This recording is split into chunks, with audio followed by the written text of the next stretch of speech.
The wind off the channel was cold that morning, colder than it should have been for June. Feldwebel Karl Weber stood in his concrete bunker above Omaha Beach, rubbing his hands together as he peered through a slit in the wall. The sea, grey and restless, stretched endlessly before him. For weeks, rumors had churned through the ranks. An invasion was coming, they said. Every day, the officers barked about vigilance, about holding the Atlantic Wall, but most of them didn't believe it would be today.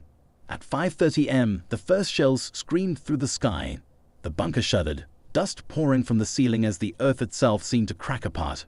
Weber threw himself behind the machine gun, heart hammering. Through the narrow vision slit, he saw fire bloom along the coast, batteries exploding, fortifications turning to rubble. The channel was alive with ships. He couldn't count them. There were too many. It was as if the ocean itself had been turned into steel. Faintly flut. Someone shouted over the radio, "Enemy fleet, the invasion had come." Weber's hands trembled as he swung the NG-42 into position. The sound of the bombardment was deafening, like a guard roaring in rage. Minutes dragged on like hours until, suddenly, the shelling stopped. Silence, then the distant hum of motors. He looked through the scope and froze. Black dots on the horizon were growing larger. Landing craft. Dozens. Hundreds. The sea boiled with them. The first boats slammed into the shallows. Ramps dropped, and men poured out. Tiny figures running through smoke and chaos. Weber could see their faces now, pale and determined. Helmets low, rifles high. Few afraid. The air filled with the mechanical scream of his gun. Bullets ripped through the surf. Men fell. Still more came. Weber's loader shouted, his words lost in the storm. Shells crashed nearby, spraying shards of metal. Smoke filled his lungs.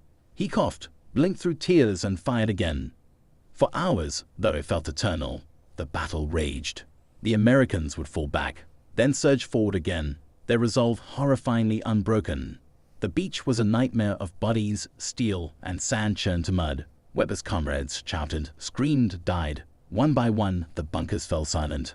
By midday, his machine gun was nearly empty. The radio hissed with chaos, no orders, only fragments of desperate voices. Weber crawled to the rear exit of the bunker and looked out over what had once been their fortress.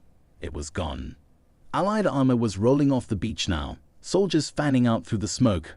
He felt something strange then, not fear, but inevitability. They had built walls of concrete and steel, but the tide was stronger. The war, he thought, was turning right before his eyes. He dropped his helmet, raised his hands, and stepped into the sunlight. The air smelled of salt, blood, and smoke. Above him, the German eagle still fluttered on its torn flagpole, but only barely. In the distance, the sea was filled with ships, stretching to the horizon. And Karl Weber understood, in that moment, that Germany had just begun to lose the war.